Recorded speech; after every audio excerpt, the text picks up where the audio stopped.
Friends आपण मन जानिथिबे IPP रो पैसा ट्रांसफर करबा हेले प्रथमे बेनिफिशियरी ऐड करबा को हेबो एवं एबे नुआ अपडेट परे बेनिफिशियरी ऐड करिवार 12 घंटा परे जाई आपण से कस्टमर को एनईएफटी आईएमपीएस किंबा आरटीजीएस माध्यम रे पैसा पठि परिबे।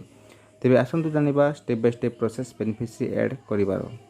मोबाइल बैंकिंग को लॉगिन करिबा तापरे फंड ट्रांसफर ऑप्शन रो मोर ऑप्शन को जिबा आउ मैनेज बेनिफिशियरी ऑप्शन को क्लिक करिबा।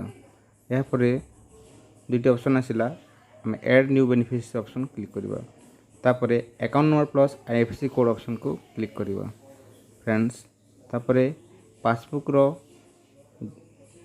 कस्टमर बैंक अकाउंट पासबुक रे बेनिफिशियरी नेम जहाँ थिबो हमें सेटा एंट्री करिबा। एठी तापरे निक नेम एंट्री करिबा। यापरे बेनिफिशियरी रो अकाउंट नंबर ठीक भाव रे 2 थर एंट्री करिबा।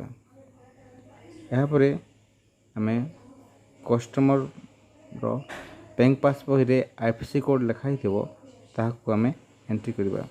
तले सर्च आईएफएससी कोड ऑप्शन भी अछि सेठी हमें मैनुअली सर्च भी करि परिबा। जेहेतु हमें जानिछे हमें एंट्री कर देबा।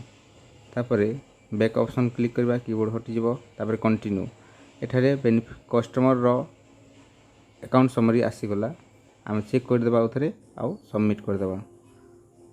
तापरे मोबाइल को आसी देबा ओटीपी एंट्री करिबा।